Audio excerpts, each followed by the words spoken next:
Alhamdulillahi Rabbil Alamin, wa salatu wa salamu ala Sayyidina Muhammedin wa ala alihi wa sahbihi ajma'in.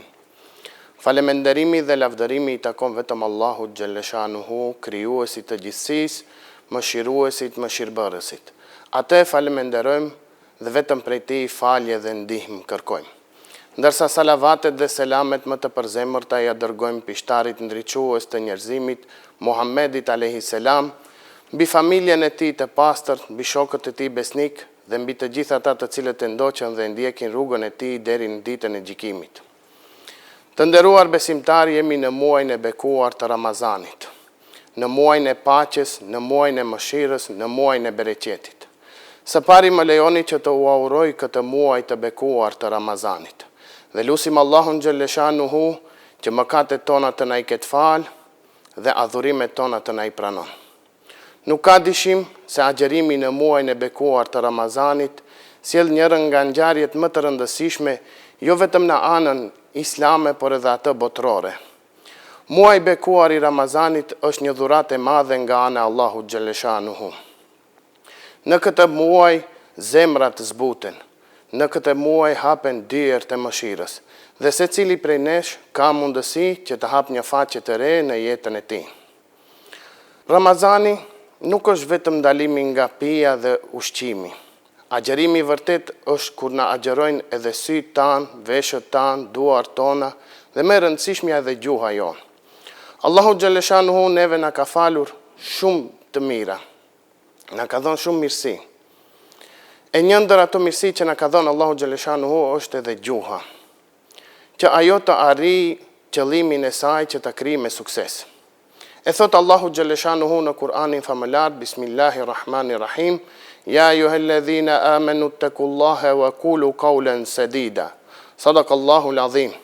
O ju që keni besuar, frigojuni Allahut dhe thuajeni vetëm të vërtetën.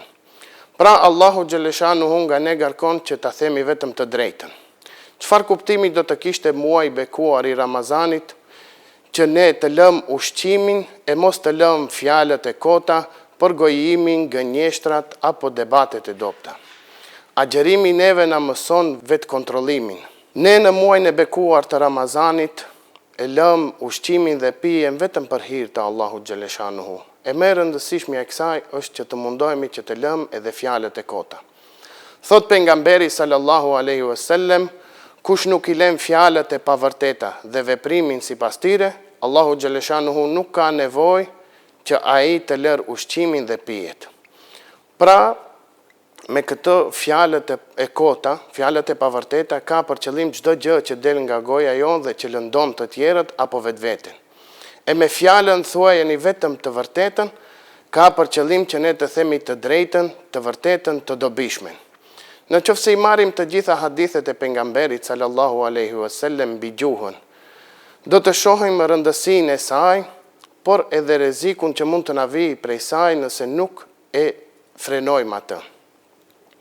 Tregohet se në kohën e pejgamberit sallallahu alaihi wasallam një njeri e kishte pyetur pejgamberin sallallahu alaihi wasallam duke I thënë: O I dërguari I Allahut, cila është gjëja prej të cilës duhet të druhem më shumë? E pejgamberi sallallahu alaihi wasallam nxori gjuhën e tij dhe kapi me dorë dhe I tha: Kjo është ajo gjë prej të cilës duhet të druhesh më së shumti. Pra pejgamberi sallallahu alaihi wasallam nuk kapi dorën apo syt apo pasurinë, por kapi gjuhën. Këtu e kuptojmë rëndësinë e gjuhës. Ajo mund të jetë e vogël me madhësi, por e madhe me pasojë. Shpesh herë në muajin e bekuar të Ramazanit, kur mundohemi që të arrijmë takuan, ruajtja e gjuhës bëhet një nga adhurimet më të mëdha. Ndonjëherë heshtja është edhe ibadet. Në këtë muaj të bekuar të Ramazanit të mundohemi që gjuhën tonë ta bëjmë gjuhë që do ta përmend Allahun Gjelleshanuhu, gjuhë që do të lexoj Kur'anin famëlart, gjuhë që do të falemenderoj dhe di që të kërkoj falje, gjuhë që pajton dhe nuk përçan. Pra, t'i japim vetes tonë një qëllim në këtë muaj të bekuar të Ramazanit. Të mundohemi që të kalojmë këtë muaj të bekuar të Ramazanit dhe në fund të tij të dalëm me një gjuhë sa më të pastër dhe me një zemër më të butë. Ndonjëherë një fjalë e mirë mund të të shpije në xhennet. e një fjalë e keqe mund të shpije në xhehenem. Muaji bekuar i Ramazanit është mundësia e jonë të cilën mundet të shfrytëzojmë që të ndryshojmë, të mundohemi që të mendojmë para se të flasëm, e të heshtim kur fjalët nuk kanë dobi. Ne i lutemi Allahut xhalleshanuhu që të na mundsojë që gjuhët tona t'i pastrojmë në këtë muaj të bekuar të Ramazanit. Dhe lutim Allahun xhalleshanuhu që ibadetet tona të na i pranon. Amin, walhamdulillahi rabbil alamin. Al-Fatiha.